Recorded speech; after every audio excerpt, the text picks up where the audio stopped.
tudo bem? Estamos aqui no episódio do Pingo no Y, junto com os meus irmãos aqui, Túlio, William. Vocês estão bem? Tudo bem, Cazu? Tudo jóia? Tudo jóia, tudo bem com vocês, pessoal? Olá, pessoal. E um tema aqui que é desafiador, sempre foi, sempre será.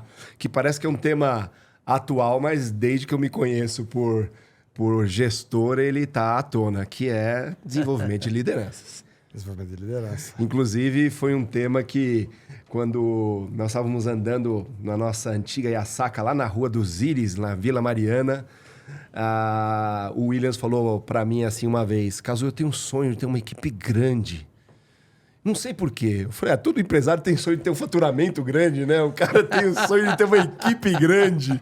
E hoje, as empresas do futuro são equipes pequenas com grandes resultados, né?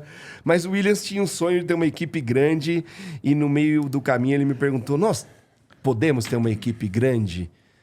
Aí, na época, eu falei, poxa, acho que não, Williams, porque a gente não tem boas lideranças, não é isso, Williams? Foi. Isso faz mais de 14 anos, 13 anos, então... Eu lembro exatamente onde estávamos, Cazu. A gente estava fazendo um evento lá em Itapema. Ah, não foi na Rua dos Íris? Não foi? Não. Então... Estávamos caminhando na praia em Itapema e a gente estava falando, né, do que a gente sonhava para a nossa Yasaka no futuro e tal. E a gente falou, mas será que a gente vai conseguir chegar numa empresa de 100 colaboradores? Na época eu falei, a gente ainda vai ter 60, 70, 100 colaboradores, né? E na época éramos 6, eu acho, 7. 6, nossa. Parece nome de novela, éramos 6, né? E depois a gente virou 60, mas eu posso explicar, viu, Cazu? Eu posso explicar por que as pessoas diziam na época assim, mas eu quero faturar tanto e esse maluco vira porque eu queria ter tanta gente. Porque eu entendi naquele momento, Cazu, que a gente estava vivendo uma experiência de trabalho com um propósito tão grande, né?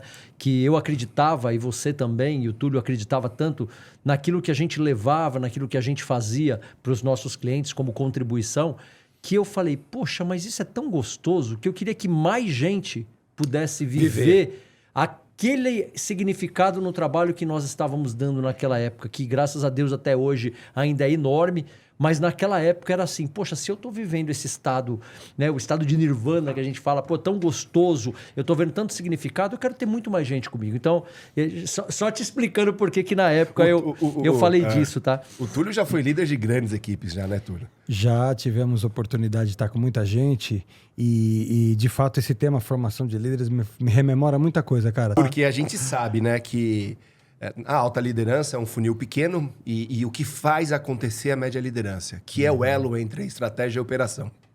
Né? E precisa ser um elo forte entre a estratégia e a operação. E aí o cenário atual é mercado financeiro em ebulição. Bom. Crescendo. Cooperativas abrindo cooperativas abrindo agências para tudo quanto é lado. Os bancos crescendo as plataformas, alguns abrindo agências, outros plataformas.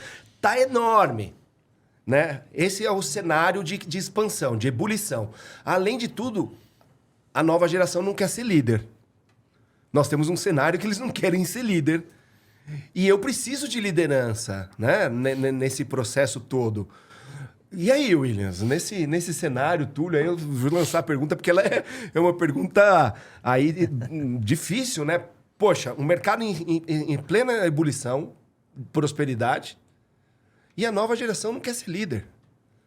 Como que a gente vai lidar com isso, ajudar os nossos clientes a lidar com isso, né? Será que a nova geração não quer ser líder? Pelo menos é o que estão dizendo as pesquisas. É viu? mesmo, cara? Eu tenho minhas dúvidas, porque eu vejo... Eu acho... Não sei se ele não quer ser líder, não quer ser aquele líder. Isso, eu acho que esse é um ponto legal pra gente tocar, né, Túlio? Eu acho que essa geração, quando ela tem uma experiência muito negativa com as primeiras lideranças dela, ela fala, isso quer ser líder? Não quero. Mas quando ela tem uma experiência bacana com lideranças que já estão com a cabeça um pouco mais expandida, daquele velho modelo, né? Aquele modelão que você tinha do líder, mas que nem chamava líder, a gente falava muito chefe, né? O famoso chefão que mandava fazer, que mandava acontecer. Quem pode. Manda quem pode, obedece quem tem juízo. Só ele tinha razão de tudo, só ele tinha que ter resposta para tudo e tal. E eu percebo, e a gente tem trabalhado muito nisso, né, Cazu, junto com os nossos clientes, nessa transformação do papel do líder. Né? O papel do líder de ser cada vez mais esse cara que mostra um futuro, mas constrói com a equipe esse futuro. Ele consegue visualizar com a equipe esse futuro de tal forma que ele consiga inspirar essa equipe para o futuro. Então você está dizendo que vamos trocar motivação por inspiração. Exatamente. Então, assim, que ele consegue mostrar um caminho. Um líder que consiga ser visto pela equipe, que ele é um facilitador mais do que um cara que está lá para atrapalhar. Então, Ou cobrar. Exatamente. É um líder que ele tem que estar muito mais lá servindo do que sendo servido. Isso também é uma mudança muito considerável, porque no passado, né, o líder era o cara que ele queria que a equipe fizesse tudo porque ele precisasse mandar e acabou. E por último, um papel muito de educador, porque você falar de uma liderança que é uma liderança que só fala faz e eu vou acompanhar ou cobrar o que você tem que fazer, era muito mais fácil. Você trabalhava em cima de uma planilha e em cima dessa planilha de uma meta que você passou para sua agência, para os seus regionais e tudo mais, você ligar de manhã, de tarde, de noite cobrando, esse tipo de liderança está se esvaziando cada vez mais. Então, E agora com um grande desafio, liderar à distância ou de forma híbrida. É isso. Mas um papel que não vai se perder nunca, que o papel do líder é, de fato, produzir os melhores resultados com o time. E resultado não é econômico só que você está dizendo. E resultado de todo tipo. Resultado econômico, resultado intelectual. Resultado filosófico, resultados de todos os tipos. Mas esse líder tem que produzir resultado. Não dá para falar que o líder agora é o cara que vai abraçar todo mundo, ou o cara que só tem que gerar esse ambiente de segurança psicológica. Ele tem que fazer isso sim. Williams, mas ele tem que, de novo... Eu quero até passar daí para você, Túlio. Eu já passo, eu vou fazer a pergunta a você. Mas eu quero, de novo, enfatizar. O líder, assim como a gestão por propósito que a gente falou, ele precisa olhar as relações e ele precisa olhar os resultados. Ele precisa acompanhar, assim, como que esse time está colocando a serviço daquela instituição seus dons, talentos, competências, mas também com o olhar de quanto isso está produzindo resultado para o cliente, quanto isso está produzindo resultado para a empresa, quanto isso está produzindo resultados para ele próprio, porque o líder tem que acompanhar. E além de tudo, vai ter que olhar a cultura e o planejamento estratégico. Pronto. Nossa, simples papel então para assim, ele. tá fácil. Ser líder tá mole. Mas brincadeiras à parte, tem que gostar de gente. Eu acho que tem que gostar de gente porque é com gente que as lideranças elas se fortalecem e ele é gente também, né? Tem que lembrar disso. Você ia fazer uma pergunta, Túlio? Não, deixa eu só Vai lá. fazer essa pergunta e eu quero emendar a pergunta do Williams, né? Que você falou que o papel da liderança é a educação, o papel da liderança é a inspiração. Uhum. Mas a gente ainda vê muito o que a gente aprende, o que a cultura adotou do exército e da igreja, né? Comando, controle e punição. Túlio, tem alguma coisa nesse sentido? Que a gente aprendeu o exercício da liderança no militarismo e em vários outros locais, né? Sim, você pega a história, rapidamente aqui dizendo, a história você vê lá, né? Napoleão precisava ganhar a guerra, não tinha mais dinheiro, estou resumindo a história.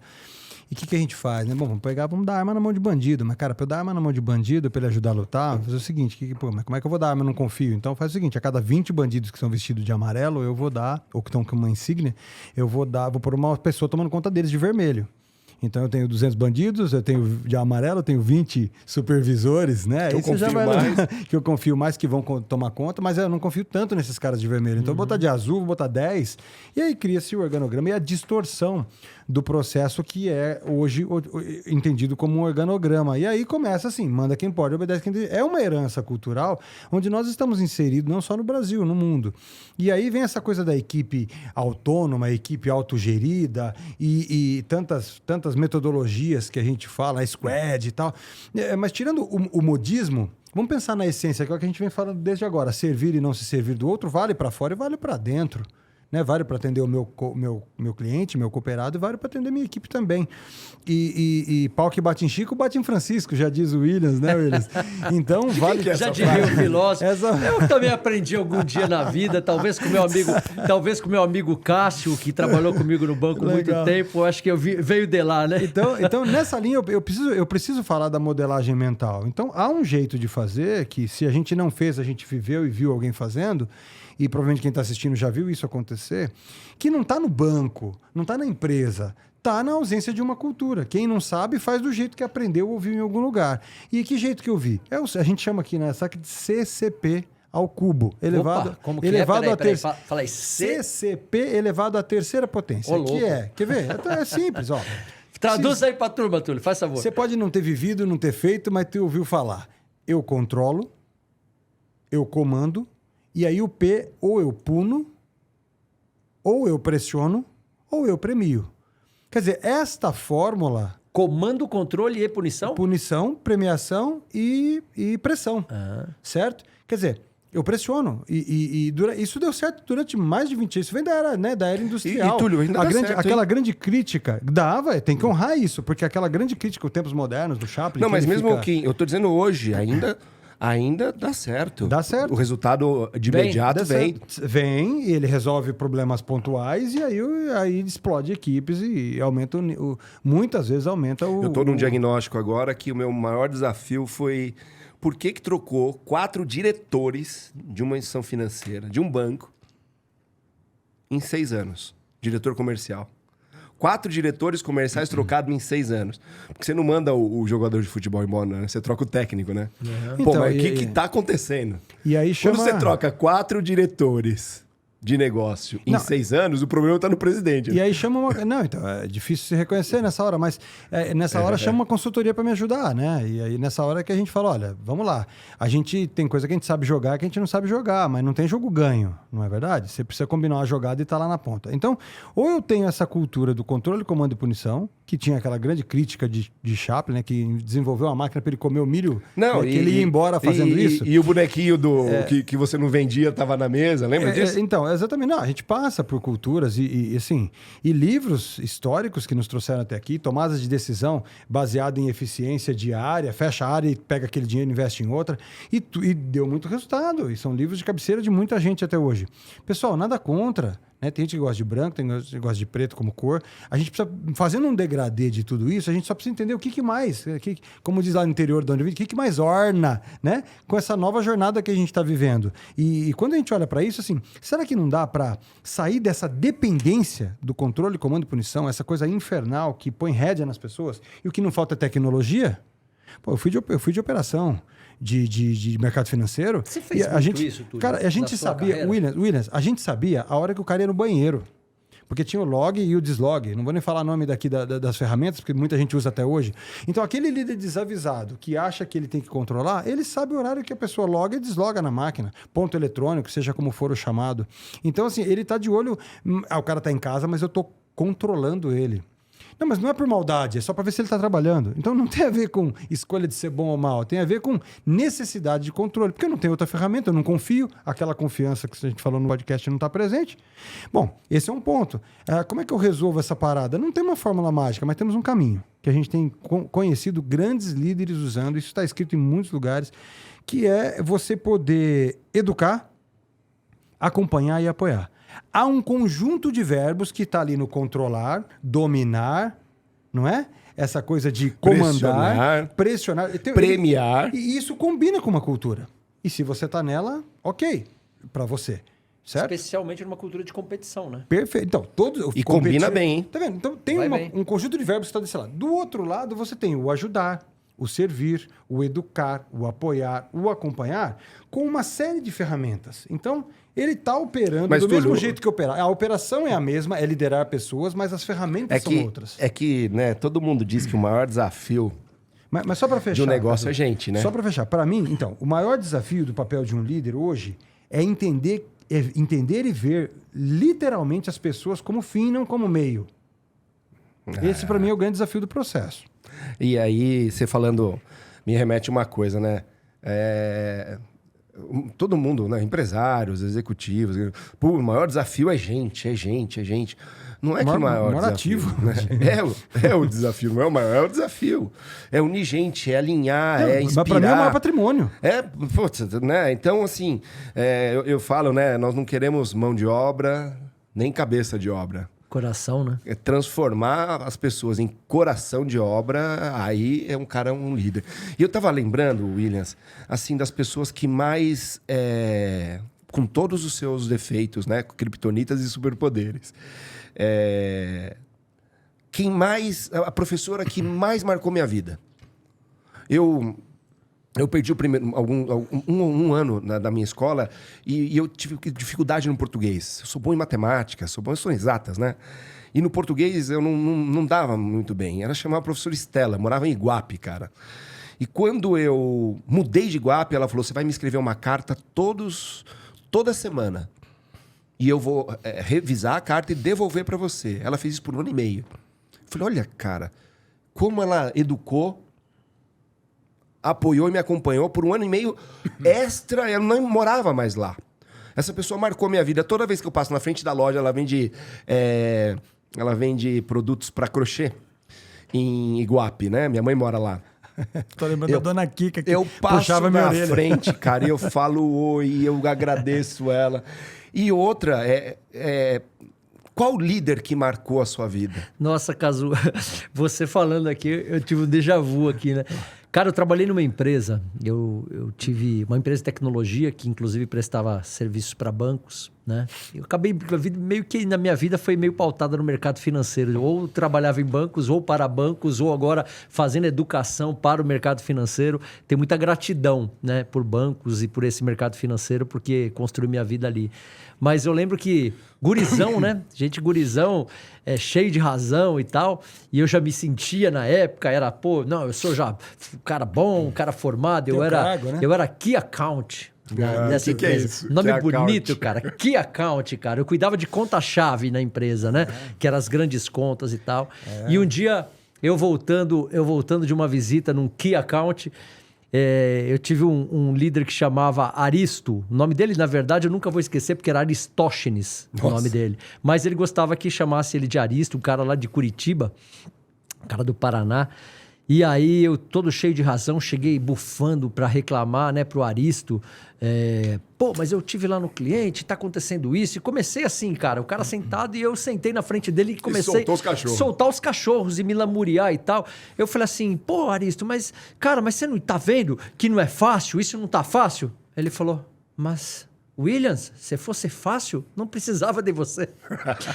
Cara, é uma frase que nunca mais saiu da minha cabeça. Te botou a autoestima lá em porque cima, né? esse cara, ele conseguiu falar assim, não, cara, você tá aqui exatamente pelos dons, talentos que eu te conheço, pelas competências que você tem. Não é pra você sentar aqui e se lamuriar. Vai lá pegar esses dons, talentos, competências e resolve essa parada, cara. Porque se fosse fácil, você não precisava de você. Eu punha qualquer Zé Mané. Então é legal, Isso assim... mudou a sua química na hora. Não, né? na hora. E hoje eu falo, cara, como é importante...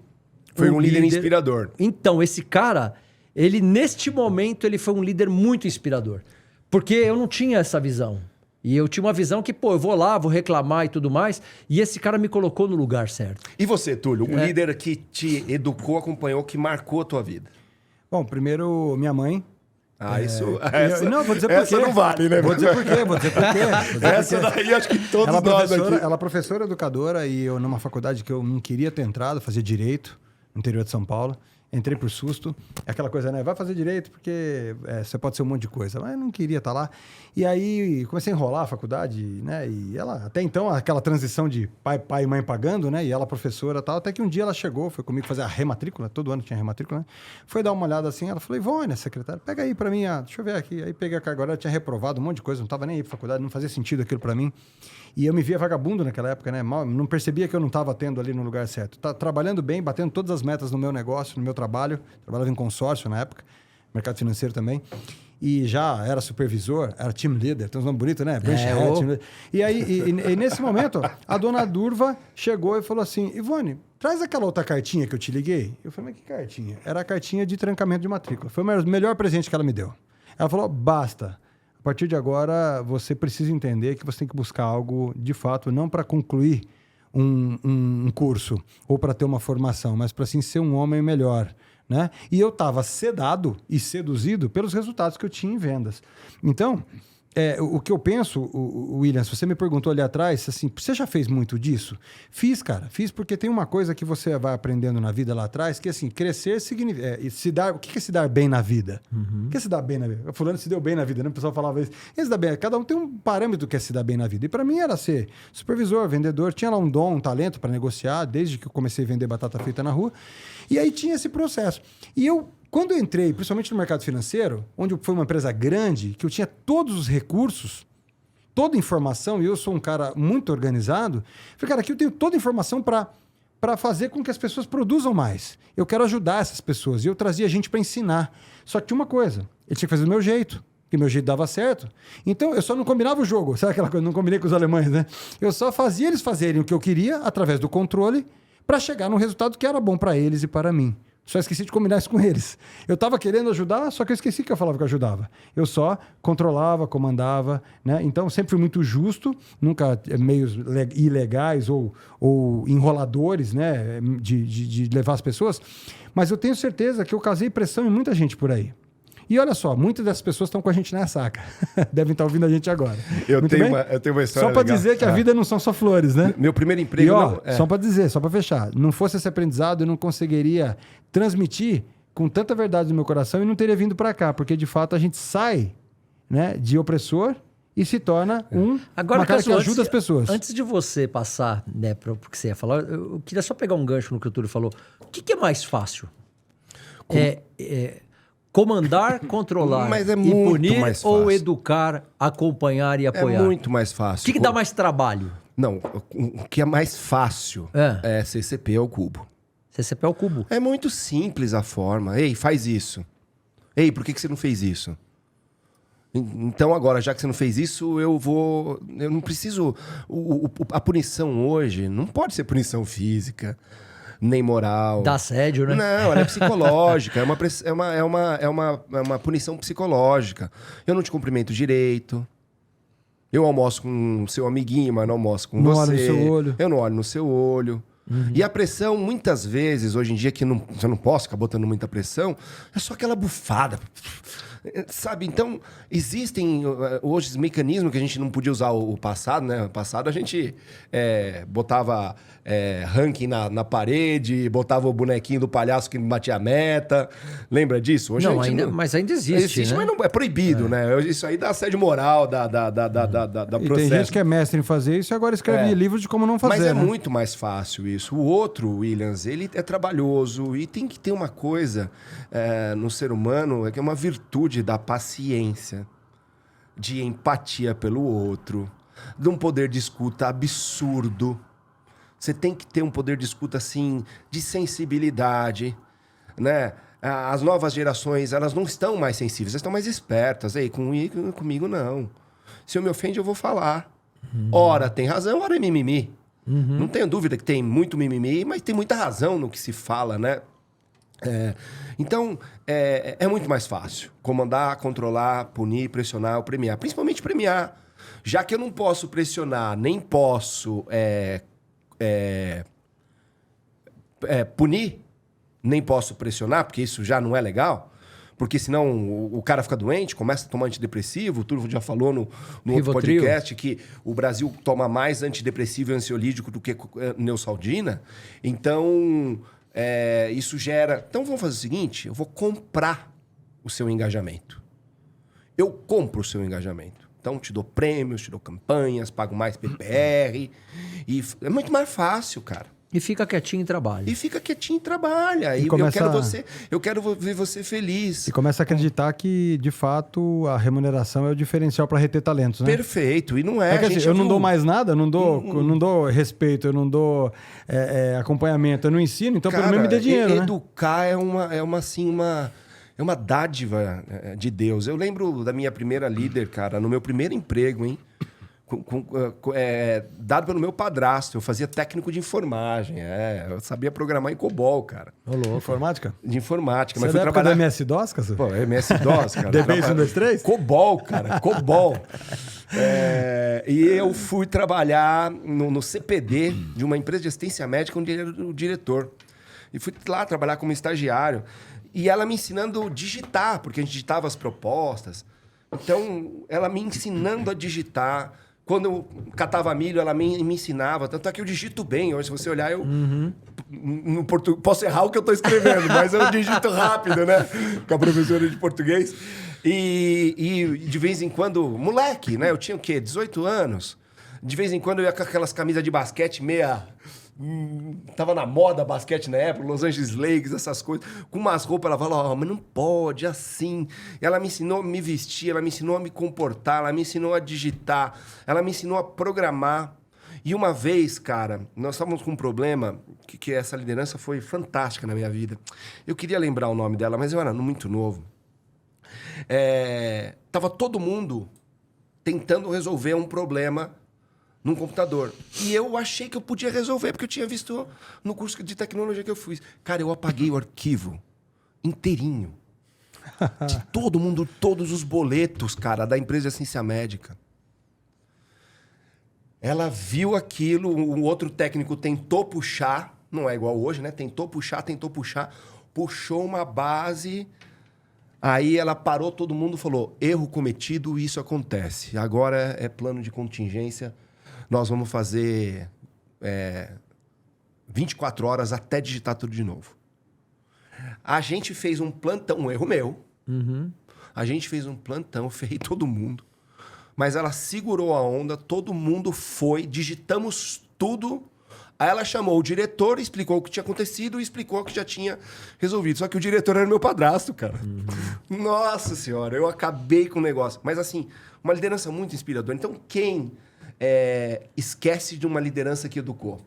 Esquece uma liderança que apoiou. A gente vai lembrar pro resto da vida. É verdade. Esse tipo de coisa. É muito mais desafiador. Só que é muito mais inspirador pros dois lados. Os dois se inspiram, cara. É incrível. Aprendiz e mestre se inspiram. E os dois aprendem, retroalimenta, né? Se retroalimenta. Mais uma pergunta aí. Deixa eu falar, então. Eu quero dar um contexto e aí a gente falando nisso. O líder do futuro. Então, colocamos um post aqui na Saca. Eu gosto de puxar os posts. Yasaca.oficial. Quem quiser seguir esses posts, dão dicas sobre liderança. Tem uns trends, uns carrosséis. Tô aprendendo essa linguagem nova aí também, né? Tem agora os nuggets. Tem uma série de coisas aí. Até a gente aquele fazer negócio de comer de frango? Assim, mas... Pô, o cara quando é ignorante como eu nesse mundo digital ainda, cara, né? Mas tô aprendendo também, viu? Tá ali nossa equipe de marketing ali que tá ensinando um pouquinho pra gente. Temos que fazer o Game Changer no mundo digital. Game Changer, meu Deus. Tem uma sopa de letrinha. Esse cabelo branco aqui tá... Bem legal, né? A liderança do futuro são 3 grandes passos, né? Primeiro, ela deixa de ser motivadora e se torna inspiradora. Olha Foi só. o que o cara já tá... A liderança do futuro já tava com esse cara. Segundo, convergência e divergência. É uma liderança que vai ter que aprender a trabalhar com a diversidade. De gerações e de tudo. De políticos. Divergência política, divergência de opiniões, principalmente. E ideias. E aí, uma coisa que é fundamental. Uma vez nós estávamos no carro, eu, Túlio, e a esposa do Túlio e uma colaboradora. E a gente no carro, dirigindo, tranquilo, e começamos uma conversa. E a gente fala mais. E a pessoa falou um monte, Williams, um monte assim pra gente. Gelinho no estômago aqui, gelinho no estômago lá. A menina desceu do carro. Primeiro pensamento, mandar embora, né? Primeiro pensamento, dos 3, manda embora, né? Aí, eu falei, não pode mandar embora. A gente é que mais provocar tudo isso na equipe. De escutar essas opiniões diferentes. Respeitar essas opiniões diferentes, mas também não dizer que vai fazer tudo que essa pessoa está falando. Igual aquele caso, lembra uma vez, Williams, que eu te perguntei? Falei, Williams, me dá uma opinião aqui. Você lembra disso, não? Meu amigo, esse aí foi um dos maiores aprendizados que eu tive com você já. Hoje em dia, se alguém me pede uma opinião, eu falo, cuidado, hein? É só uma opinião. É só uma opinião. Uma vez eu perguntei pro Williams, eu pedi uma opinião pro Williams e ele me deu opinião. Eu fui lá e fiz completamente diferente do que ele fez. Ele falou, pô, Cazu, mas você vem aqui e me pede uma opinião, depois faz completamente diferente. Eu falei, então, Williams, mas era só uma opinião que eu queria, né? Pra tomada da minha decisão, né? Essa foi com amor, né? Essa foi com amor. Cazu, você fala que você gosta das frases, tem uma assim, pra mim, uma frase que eu carrego comigo e falo muito com meus filhos, assim, ó, voz, né? Eu te dar voz. Sem maturidade é berro, é grito. Nada mais do que isso. E dar voz pra equipe, né? E aprender a lidar com essa diversidade de pensamento, sem querer dar nos dedos, caça as bruxas depois.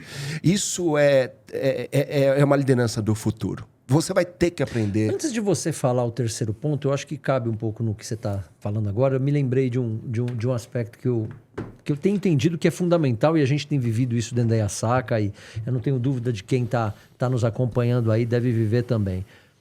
Os tempos hoje são de muitos desafios. A gente não tem respostas que a gente tinha no passado, que eram mais, né, mais cartesianas. Hoje a criatividade ela precisa estar muito mais presente para você resolver problemas que são mais complexos agora. As coisas né? estão mais rápidas. Estão mais rápidas, mais complexas e não dá para usar o mesmo mecanismo que a gente via. E é fundamental hoje, nesse perfil dessa liderança, que aceita a diversidade, que escuta mais e tal. Inspira e trabalha com a E diversidade. que trabalha com a diversidade, que trabalha com a divergência e tal. Cara, permitir um ambiente que se permita o erro. Porque, cara, a gente... É o próximo. Eu vivi... Ah, já era o próximo? Poxa, então não fala que eu pego daí. Eu não, O próximo é a confiança. Sim. E não tem confiança quando você não entende que o erro é parte do processo. Perfeito. E é a semente para a criatividade. Perfeito. Ambientes em que não seja permitido o erro, cara, ele fica engessado. E aí a gente não consegue resolver aqueles problemas, né, que são mais complexos hoje. E quem erra esconde, né? E lembra E aquela... aí vem o papel do líder. Porque, cara, se o líder não aceita que a equipe erre, ferrou. Quem erra esconde, demora para assumir. Demora se pra assumir, tá assumir, rotulado. Mas, Williams, Esconde, olha só, exatamente. cara, isso em várias vezes, inclusive na Yasaka, né? A gente já foi muito duro, a gente sabe disso. Muito. A gente aprendeu com isso, de querer tudo do jeito que a gente queria. A gente já aprendeu muito sobre controlar. Hoje mesmo, antes de vir para cá, a gente estava ali... Antes de você chegar no nosso almoço, eu e o Túlio discutindo. Putz, a gente queria ter o controle. E a gente já aprendeu muito com isso e temos muito a aprender. Mas até quem entra hoje na Yasaka, quando a pessoa erra, ela fica muito preocupada. Eu vejo com o meu time, que eu lidero. Tem um erro, um comentário, fica muito preocupado. Aí a nossa gerente fala, não a gente vai errar mesmo. Ela tenta, né? Ela coloca ela mesma, mas ela não faz isso pra ela quando ela erra. Quando ela erra, ela dorme se chicoteando. Mas como você lidar com esse erro e também lidar o seguinte, errou. Tanto o líder quanto o liderado estão frustrados. Eu também não tenho que ficar jogando serpentina pra cima porque todo mundo errou. Não é isso. Mas entender que é parte do processo errar. Perfeito. E não colocar... O Túlio fala a noção de proporção, né, Túlio? Qual é a noção de proporção do tamanho do erro? Até um dia que eu falo, né, que a gente busca intimidade para abrir o canal de comunicação e a gente faz uma entrevista das líderes nas nossas casas, né? E uma vez eu falei... pra gerente, né? Falei, vamos ter um papo? Ela falou, vamos. Você mora onde? Ela falou, em tal lugar. Eu falei, pertinho da minha casa. Vamos ter um papo na minha casa? Ela já foi indo pra casa falando, bom, se ele me contratou na casa dele, ele vai me demitir na casa dele. E ainda falou que os outros sócios estavam juntos, você falou? Ela ainda não. Não, mas o ponto que tem um fator também. Nós, líderes, que queremos gerar confiança, precisamos saber que as pessoas estão vindo desconfiadas. E eu tenho que saber lidar com essa e transformar essa química de desconfiança em confiança. Perfeito. Isso é uma coisa que você vai construindo e vai conquistando, né? E uma coisa que a gente é craque na Yasaka, viu, Williams? A gente aprendeu também que teve uma época que a gente mandou uma pessoa embora e ela falou pra nós que não sabia porque estava sendo mandada embora. Lembra disso? Lembro. Hoje, se uma pessoa vai ser mandada embora, ela não tem dúvida. Porque ela vai entender durante o processo que não tá legal. Né? Então, também isso também gera... Essa transparência. Cara, em todo não o processo tá legal, é não importante, né? precisamos de um tempo. Não é que eu não acredito em você. A gente sabe o tamanho do potencial humano, né? A gente viu agora um desastre aconteceu, o tamanho da força da natureza, né? E o tamanho da força da natureza humana de se reinventar. A gente sabe do potencial que o ser humano... Nós pisamos na lua, combatemos isso, combatemos aquilo, criamos coisas maravilhosas. Então não é que a gente não acredita naquela pessoa, mas tem o tempo do negócio. Perfeito. O melhor está por vir, né? Mas o tempo do negócio. Será que aquela pessoa consegue fazer a transformação que ela precisa no tempo do negócio? Opa, então aqui você está trazendo de novo vamos colocar aqui um pingo no Y, né? tem de novo aquilo que a gente falava em outros podcasts anteriores, a tal da relações e resultados. Um olhar muito forte para as pessoas, mas também muito forte para aquilo que precisa ser produzido, né? As pessoas precisam entregar resultados. E tem um tempo que o negócio precisa, que a gente precisa cuidar de permitir o erro, de ajudar a se desenvolver, usar aquilo que o Túlio falou, de educar, acompanhar e apoiar. Mas a pessoa precisa querer. E tem um momento... E acreditar na cultura. E acreditar na cultura. Mas tem um momento que o líder também tem que tomar uma decisão importante. Vai ter que tomar. Porque se ele não tomar uma decisão importante, quem está sendo omisso é ele. E nós já pecamos por isso. E nós já pecamos por isso. Nós já erramos no time. E a equipe toda pressionando a gente e a gente sendo complacente com a pessoa que estava ali. E vocês que nos estão assistindo, acredito que vocês devam viver isso muito na realidade de vocês, né? Qual é o momento certo que o líder tem para poder tomar uma decisão? Se continua investindo naquela pessoa, se não continua, porque tem o tempo do negócio e importante também. Isso que e não significa não acreditar nas pessoas e no desenvolvimento dela. E não significa se livrar dela. E eu já vi fazer uma transição elegante. E outra coisa também. Eu já vi empresas no mercado financeiro que a pessoa fez 20 anos de trabalho naquela empresa. Só que nos últimos 2 anos ela não estava bem.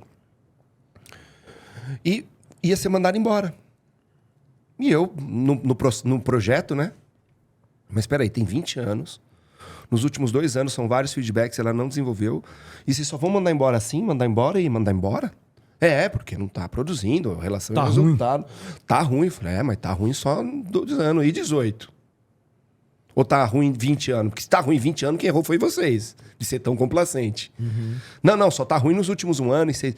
E não tem nenhuma homenagem, 20 anos de dedicação a essa obra. Aí eu fui duro, né? E você é gestão de pessoas? Respirou fundo assim. Porque tem uma coisa que é cultura brasileira. Eu posso falar diferente de... Eu só vivi 2 culturas. Japonesa, que eu morei no Japão, e a brasileira, que eu vivi mesmo. Os japoneses honram tudo que a pessoa fez de bom e erguem estátuas para ela, mesmo que ela tenha um monte de defeito. Mas ela fez muita coisa de bom, deixou um legado. O Brasil é craque em cancelamento.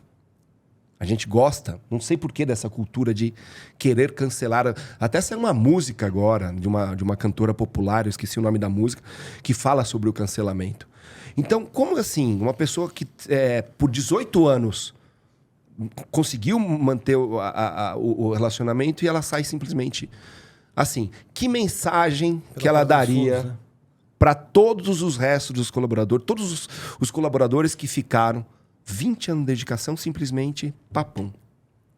Que cultura é essa? Que liderança que é essa? Uhum. Não é uma liderança inspiradora. Não é. Não é uma liderança que gerou confiança em todo mundo.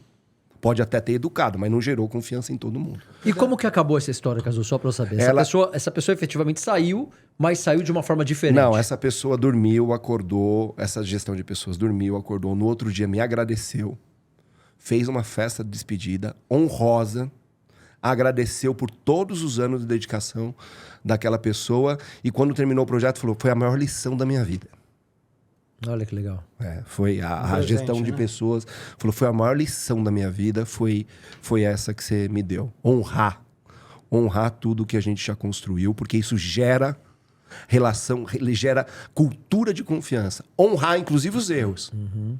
Não é ficar comemorando o erro, que tá tudo bem, divertido. Não, a gente se frustra com o erro. A gente fica bravo com o erro. Mas qual é a noção de proporção que você põe se você volta pro CCP quando a pessoa errou? E Cazu, você falou de uma palavra, né? Túlio, a gente vem discutindo bastante isso, né, cara? Essa palavra honra, ela é tão bonita, né? Não à toa acabou entrando na nossa carta de valores depois de uma grande discussão com o nosso time. É um valor nosso. É um valor nosso. Mas eu acho que é muito bacana para quem está nos acompanhando nesses podcasts, né?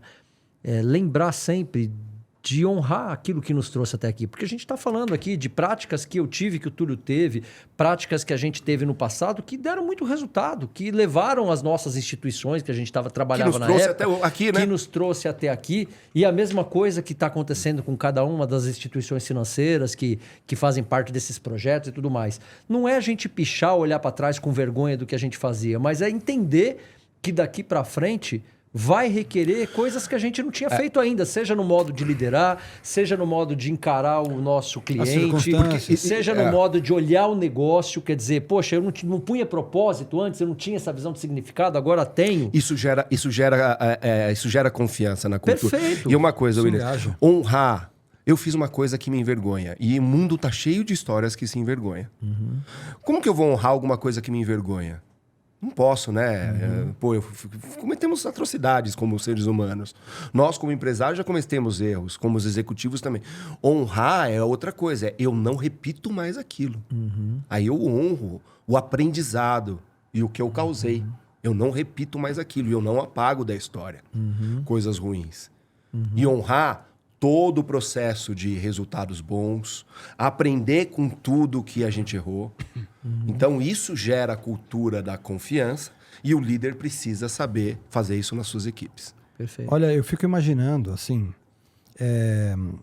porque eu vivi isso, né? Fico imaginando quem não está nessa vibe, quem não está pensando nisso, aquele líder que está nos assistindo, aquele colega que está nos assistindo, que não tá nessa vibe, não estava pensando nisso, assim, o que está borbulhando agora de ideias, né, na sua mente, como é que faz, como é que funciona. Eu tenho só uma lembrança, assim, que mudou minha vida, que é o seguinte, para tudo que eu vou fazer, as pessoas falam assim, ó, quando fulano é incrível, quando ele decide, ele faz. Não é o fulano, é qualquer um. Qualquer pejorativo, é todo ser humano que pega para fazer uma coisa, né? Ele faz. É 1 segundo para transformação. O que eu quero dizer é o seguinte, assim, ó, para quem está incomodado, ou quem está curioso, quem está no mínimo mexido, inspirado, seja qual verbo que quiser, acho que tem que lembrar de uma coisa. Começar é muito mais difícil do que fazer. Esse é o ponto assim, chave. Assim. Começar, seja numa dieta, num trabalho, numa mudança, é muito mais difícil, porque o status sapo fervido está presente na nossa vida. A gente vai ficando morninho, acomodado, até que ferve, alguém te manda embora, aí você fala, preciso mudar. Pingo no Y. Quando você é funcionário, né? Não precisa esperar, né? Não precisa esperar ferver a panela, né? Um pingo no Y, uma delícia sempre compartilhar esses aprendizados, pensamentos com o Túlio, com o Williams aqui.